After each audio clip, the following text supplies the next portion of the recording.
And one. Ladies and gentlemen, ADMO results came out yesterday. And while I saw a lot of happy posts about parents congratulating their sons and or daughters and or close friends bragging to me about how they got in their first choice, I also saw the complete and total opposite of that. I have seen close friends crying and having their confidence completely shattered because they either got waitlisted or just downright rejected. Now, if it was a complete and totally fair world, if it was a complete and totally meritocratic world, it would be fine because that just means that they didn't try hard enough. Or I guess they just didn't really reach the high standard of what these colleges like Ateneo offer. But that's a complete and total farce, ladies and gentlemen. It's a complete and total farce because I've seen people from the most affluent of families, from good backgrounds, literally nepo babies, emerge from whatever international school they come from, and they get in.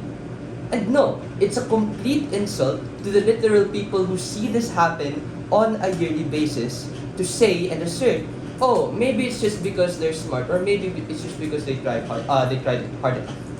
Ladies and gentlemen, if you're rich, if you're affluent, then you literally have a pathway for a pay-to-win scheme in order to get you through the door of these colleges. And it is precisely because of that pay-to-win scheme that ends up being so harmful to everyone related in this motion. 3 things in Deputy Prime Minister rebuttals, why donation admission harm all the major stakeholders involved, including the ones Elo talked about, and why it makes each school who participates a worse place overall. Before that, a few extraneous rebuttals to the previous speaker.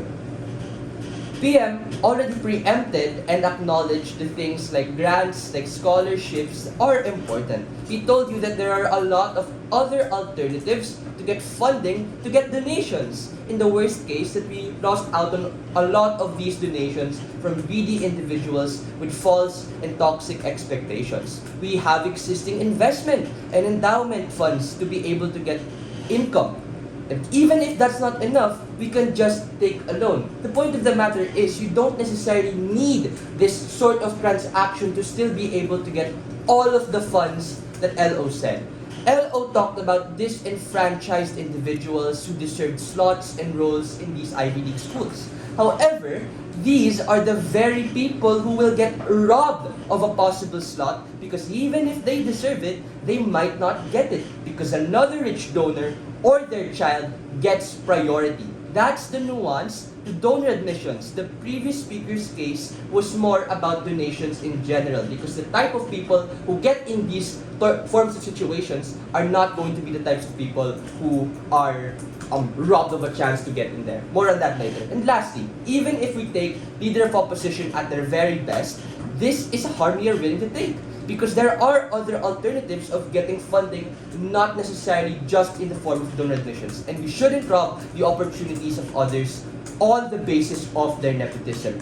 First extension, why donor admissions are more harmful to both the individual students involved and the overall student body. 3 levels to this. Firstly, on those students who get admitted because of the donor admissions. And let's take a moment to realize that the type of students who get in these types of institutions are not the type to study for 8 hours every day, to be the kind of scholar ng bayan type of stereotype that exists. And why is that?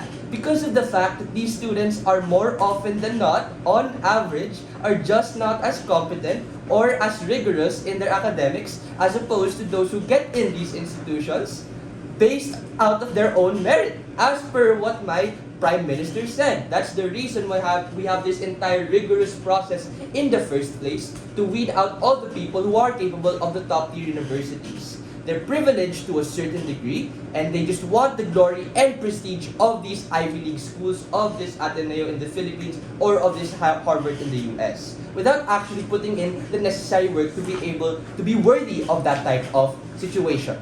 what sort of narrative does this then create for these privileged students? It gives them, number one, it gives them the narrative that I am going to be safe regardless of whatever trouble that I get into, whatever class I fail, because I always have my dad, my mom, who donated for me in order to get in this institution, to have my back. And sure, to selfish individuals, that's great, right? They literally have a safety net to anything that may happen to them, which literally posits a detriment to everyone else. That's why the biggest dramas that happen in your schools often involve the most affluent, the most powerful, the most rich type of students getting into some stupid shit, and why that type of drama is so hush-hush because of the school is inherently more protective of these types of students as opposed to the large student base that they should cater to on a meritocratic level.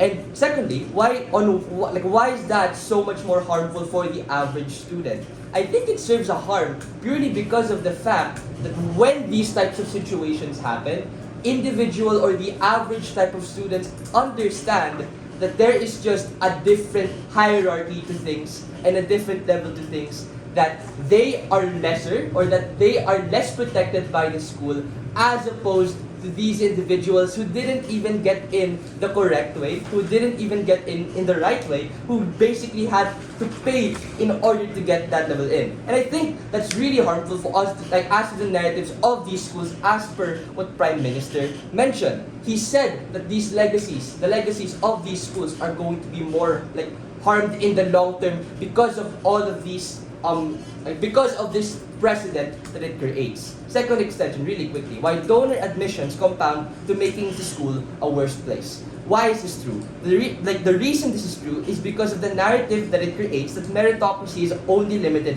to a certain extent. And when you get rich enough, when you get affluent enough, you literally can make your child skip the whole entire process in order for you to get to that types of levels. So for all of those reasons, we tell you that not only does these donor admissions contribute to a worse overall education system, it just posits a harm to literally everyone involved, from the donors themselves to the students to the entire school education system. And that's precisely why we think it should be banned. Thank you.